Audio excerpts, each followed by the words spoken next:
Howdy. Welcome back to Dion Talk. I've had a lot of conversations with newer investors. I've tried to take calls and help people get started.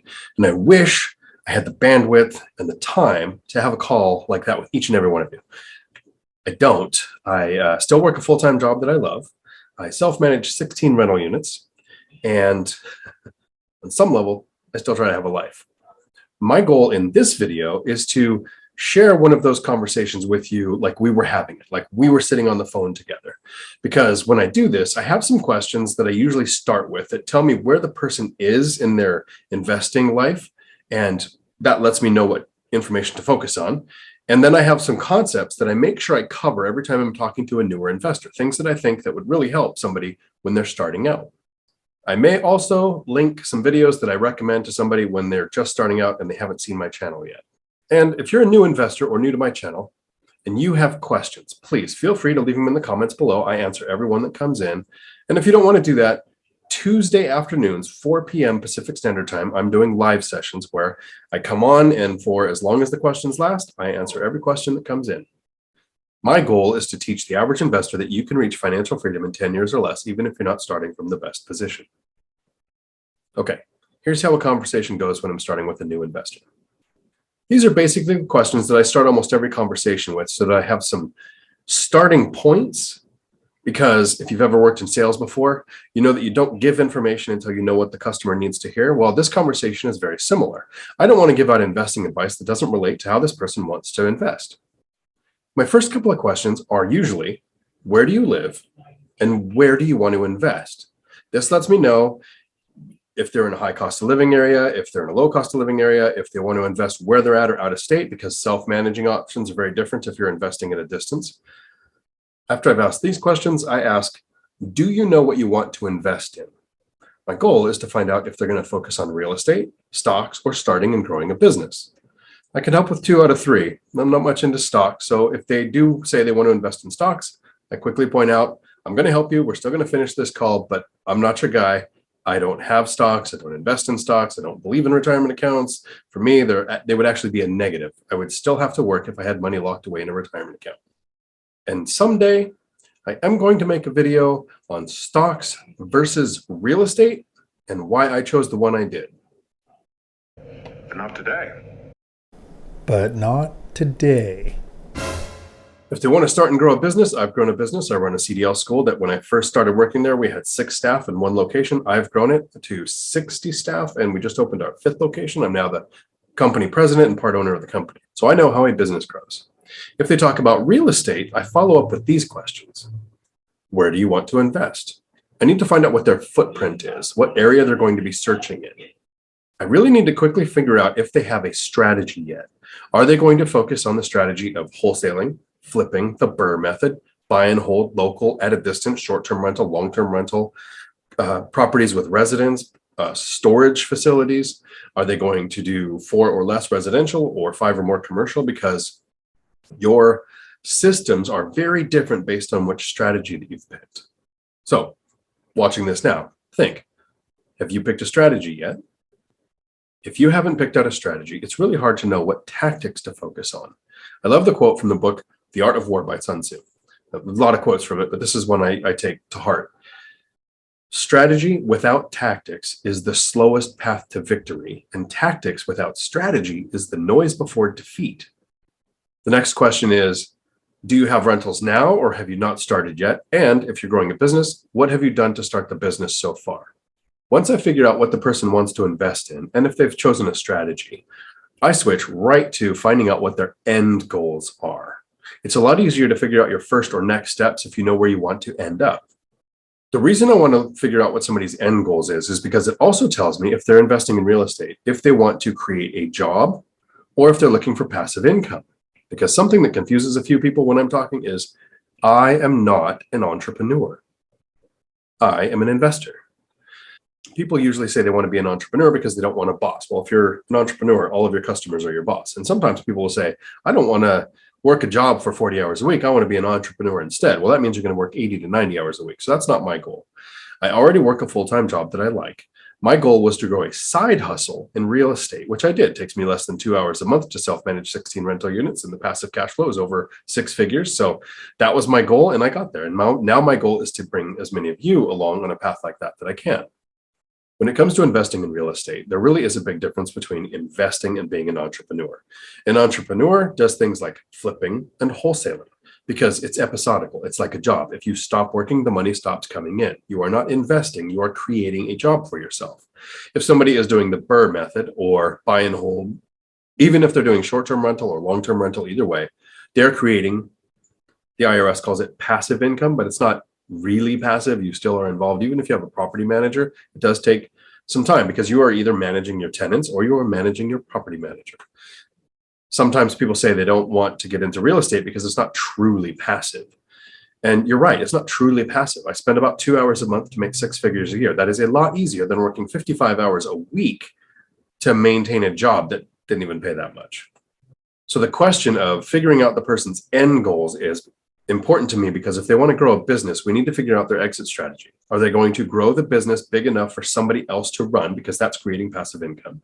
Or are they going to grow the business big enough to sell, which then just gives them capital to reinvest and repeat the wheel, which is, again, creating a job for themselves. With real estate, it's important for me to figure out the person's exit strategy.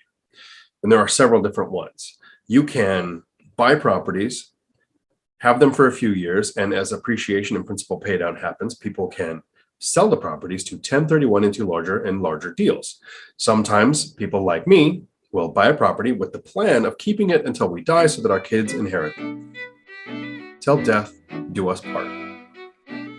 So in this conversation with a new investor, I have figured out where they are, where they want to invest, what they want to invest in, their strategy, and what their exit strategy is, or their end goals. The next thing I cover is the order of operations. In almost anything that we invest in, the first 3 steps of the order of operations are the same. No matter what position you are in life, we need to learn how to save. The money that you have to prove to the bank that you know how to manage money will help you get the small business loan to start a business. The more money you have for closing costs, down payment, immediate repairs, the more options that open up to you in real estate. After saving, we need to work on our credit. Even if you're buying in an LLC, sometimes having good personal credit can't hurt you. The goal when it comes to investing or building a business should be to have a personal credit of at least 740. 740 or higher gets you the best interest rates. After we've figured out how to save and we've worked on our credit score, that's when we talk to a lender. Yes, talking to a lender happens before we talk to a real estate agent.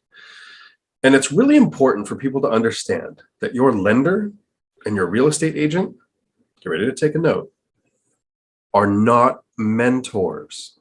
A lot of people think, I know somebody in real estate. They are a property manager or an agent or something related to the industry. And they think, I want to start investing in real estate. So they go talk to their friend. That friend is not an investing coach. They know their portion of the industry. And if you can direct your business towards them, that's great. Think of it this way. If you were going to invest in stocks and you knew a broker, but that broker made money based on your transactions and which stocks you purchased, would you only buy the stocks that that person recommended? And I'm not saying that your friend that's an agent or your friend that's a lender is going to, want to rip you off or take advantage of you. Sometimes the best intention still isn't in your best interest. If I had listened to the first mentor that I had, I'd be bankrupt. And when I was listening to his advice when I first started out, I thought, this is kind of like a mentor. This person has over 30 units, runs an actual real estate agent brokerage where he has 19 people working for him. But what I didn't consider is that he did not invest the way that I was planning on it. He had never invested in small multifamily, and he had never used leverage. He had just saved up and gone the all cash route, built his portfolio over decades. My plan was to do it in 10 years or less. Think about the statistic that I hear often. 90% plus of real estate agents never own one rental property. And the agent that I know that owns over 30 gave me bad advice because we invest differently. When it comes to a mentor, I would look for somebody who's done what you're trying to do using the strategy that you want to do in your market. And then be aware that time is also a factor. Investing in real estate in 2010 and 2021 is very different, even in the same location using the same strategy. When we're Talking to that lender, our goal is to figure out how much we can borrow. If we're starting a business, we need to know what our small business loan would be able to go up to so that we know how much resources we're going to have to start the business. If you're investing in real estate, knowing how much you can borrow helps you limit your searches when you're telling your real estate agents what you want to look for. And I like to set my searches for a bit above what my lender will loan to me. Right now, we're in a seller's market. When whatever current market we're in, it feels like it's going to be this way forever, but it is a pendulum. It goes buyer's market like it was a few years ago to seller's market like it is now. Eventually, that pendulum could swing back. And when it does, things will sit on the market longer, and making an under asking price offer might have a chance to work. So I like to look for properties that are a little bit more expensive than what I can afford. A couple of things really quick about screening your lender. In a seller's market like we have now, and like I said, the pendulum can shift, but like we have now, one of the things that really helps an offer get accepted is speed. Speed is your friend. So when you're vetting your lenders, yes, it matters if you like them and you get along with them, but here's what I like to do, kind of a litmus test. Once you're pre-qualified with a lender for an amount, I will contact them on a Saturday and say, here is the address of a property that I need a pre-qualification letter for, and I tell them the amount. If I get that letter back on Saturday, it could be a few hours later. I get it. People have a life. People get busy. I'm good.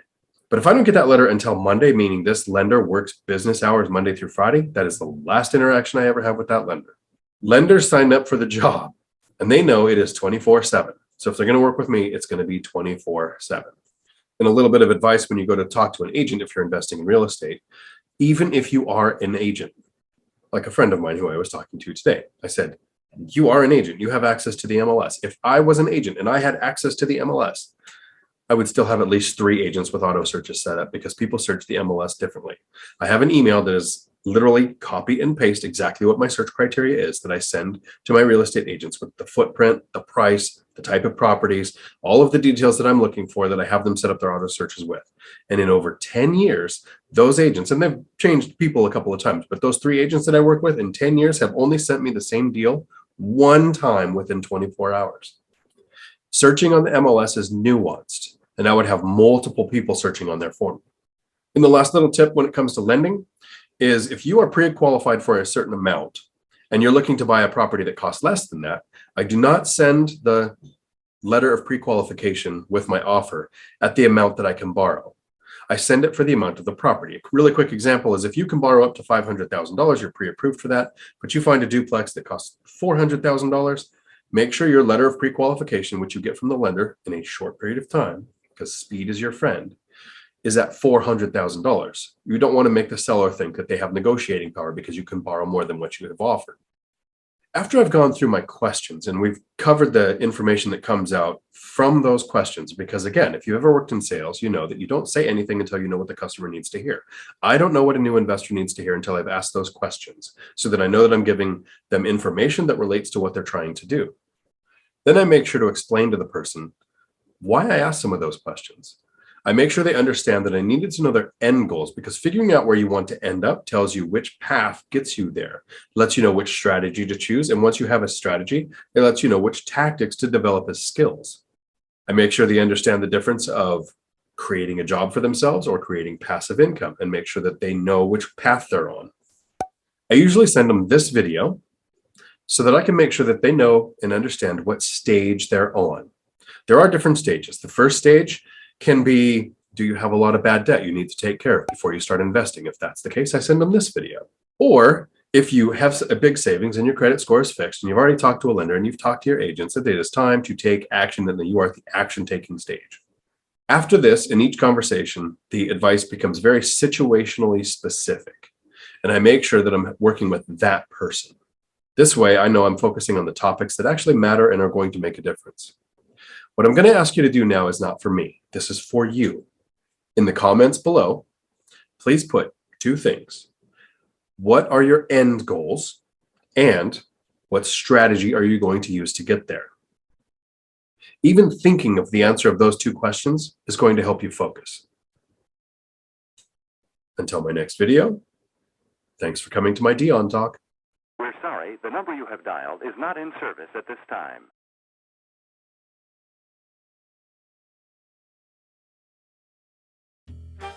Someday soon, my voice is going to come back. But for the people who don't like to listen to my voice,